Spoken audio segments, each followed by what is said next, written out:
Chargement de fleurs dans un camion au carrefour La Vie dans la commune de Cocody. Une bonne affaire pour Amindou, cultivateur de fleurs depuis 1987. On a ici, des fois on gagne, des fois on ne gagne pas. Des fois même pour gagner manger, même c'est difficile. Mais on a dedans. On tend les jours qu'on va gagner un peu. Lui et ses collaborateurs sont propriétaires de ce champ de fleurs de toutes les couleurs, de toutes les formes et de tous les prix. De quoi donner le choix aux clients pour qui la fleur a beaucoup de prix. Moi, les fleurs, c'est la beauté. J'aime beaucoup la nature. Quand j'ai des occasions, j'en achète pour embellir ma maison. Il faut agrémenter la maison avec des belles fleurs. Les fleurs apportent beaucoup de gaieté, de joie dans la vie. Les cultivateurs de fleurs se frottent les mains, convaincus qu'ils font un métier qui est en soi une source de bénédiction. Et les fleurs, c'est une chose qui est naturelle, qui donne la santé, donne manger aussi à l'homme.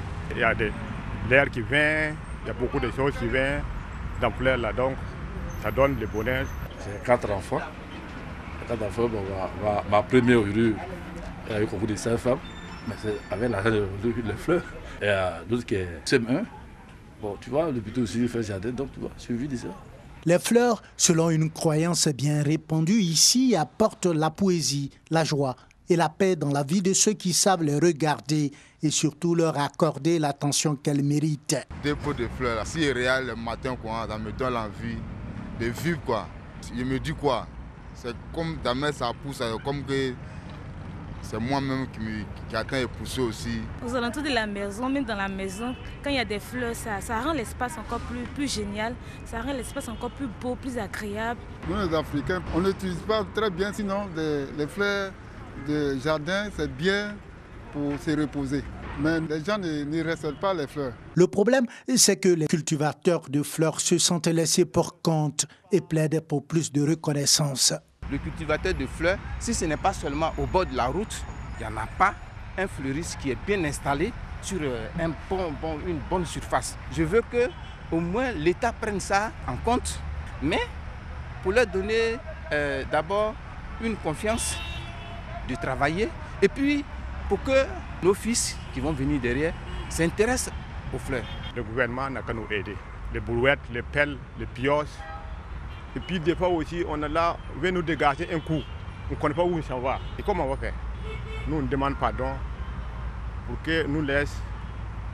Et puis on va travailler un peu pour gagner notre vie. Si les cultivateurs de fleurs gagnent leur vie en cultivant des fleurs qui à leur tour apportent la joie de vivre dans les familles, ils actualisent ainsi la problématique de la disparition ou de l'absence de jardins publics dans les communes et villes ivoiriennes. Les mutilations génitales féminines sont des pratiques répandues dans plus de 20 pays africains. Ce phénomène crée un problème de santé publique. En Côte d'Ivoire, la lutte s'intensifie à travers la sensibilisation. Plusieurs ONG sont engagées, dont la Fondation Guigui La Grande Espérance, qui fait de la lutte contre les mutilations génitales une priorité. Comment atteindre la tolérance zéro en Côte d'Ivoire? C'est le but de cette rencontre d'experts nationaux et internationaux sur la question. Cette rencontre d'échange va contribuer à freiner drastiquement la pratique en Côte d'Ivoire. Nous devons combattre, crier, parler, sensibiliser, amener nos parents des différents villages, des campements à comprendre que ce sont des pratiques auxquelles on doit mettre fin. Pour l'imam Cissé Guigba, organisateur de cette rencontre, plusieurs efforts ont été faits. Mais il faudra continuer la lutte. Il était difficile d'en parler il y a 15 ans, il y a 20 ans. Nous avons commencé à en parler depuis l'avènement de l'AIDF. Aujourd'hui, la peur a changé de camp. On se cache pour pratiquer et les pratiques sont dénoncées.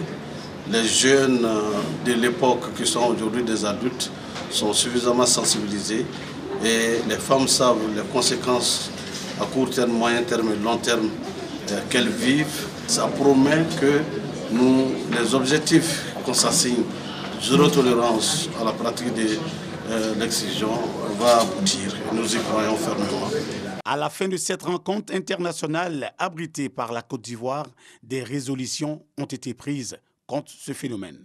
Recommandons l'implication des médias modernes et traditionnels dans la lutte contre les mutilations génitales féminines pour qu'ils s'approprient ces questions et les couvrent de leur propre initiative et de manière permanente. D'élaborer et de mettre en œuvre un plan multisectoriel accéléré de lutte contre les MGF avec les ministères en charge de la problématique des MGF. Pendant 2 jours, responsables d'ONG, agents de l'éducation nationale et des droits de l'homme ont pris part à ces échanges en présence de l'ambassadeur d'Italie en Côte d'Ivoire. Traboué a 58 ans. Depuis 21 ans, il est malade du diabète. Ce matin, il a rendez-vous au centre anti-diabète de l'Institut national de santé publique pour sa consultation. Pour mieux vivre avec son diabète, il faut suivre le régime, prendre les médicaments et venir au rendez-vous. Par le passé, quand je n'avais pas mal aux pieds, chaque 3 jours, je faisais le sport. Comme Traboué, plusieurs malades du diabète ont du mal à faire face au coût du traitement. Les examens coûtent cher. Donc vraiment, c'est un peu compliqué pour un diabétique qui ne travaille pas de suivre correctement le régime. Nous souhaiterions qu'on nous donne soit les médicaments gratuitement, comme ils font avec les autres maladies dites incurables. Et puis nous voulons aussi que les examens soient un peu à notre niveau pour qu'on puisse faire nos examens correctement. Plus de 700 000 personnes sont atteintes du diabète en Côte d'Ivoire, selon les dernières statistiques du gouvernement. À cela s'ajoute le taux de prévalence élevé à un peu plus de 5%.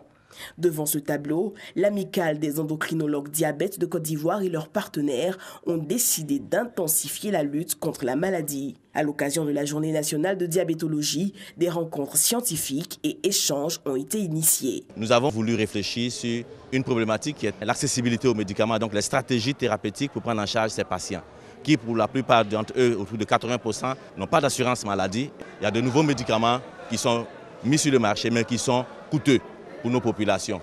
Il nous faut donc réfléchir en tant qu'experts nationaux comment proposer les médicaments à nos patients. Sur le thème « Diabète sous plusieurs facettes », plus de 1500 personnes ont été dépistées gratuitement. L'occasion de mettre un accent particulier sur la nécessité d'activité physique pour le bien-être des malades. Le sport d'abord, le régime et les médicaments en dernière position. Avant, je sentais des douleurs partout dans le corps. Depuis que j'ai commencé mon sport, je ne sens plus rien, mais maintenant ça va. Selon les spécialistes, plusieurs centres de traitement et de prise en charge à travers le district d'Abidjan restent ouverts pour accueillir les malades, parmi eux l'Institut national de santé publique.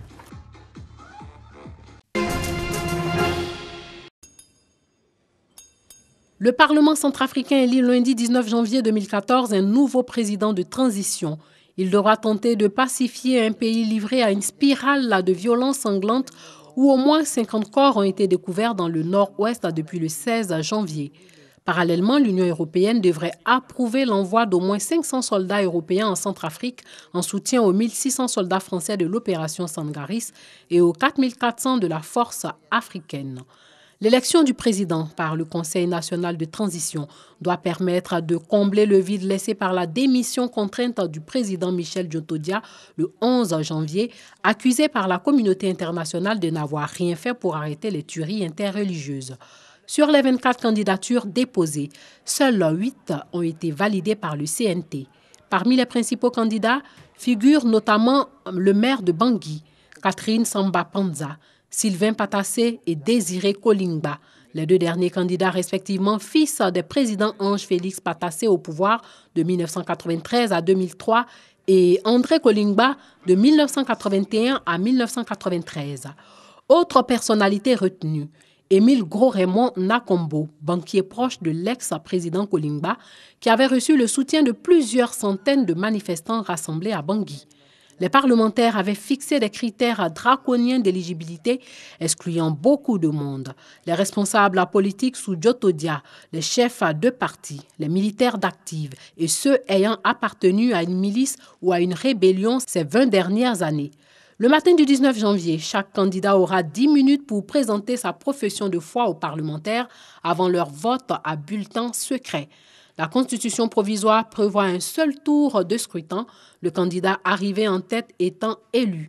Le nouvel élu aura la lourde tâche de pacifier le pays, de remettre une administration totalement paralysée en état de marche et de permettre aux centaines de milliers de déplacés de rentrer chez eux.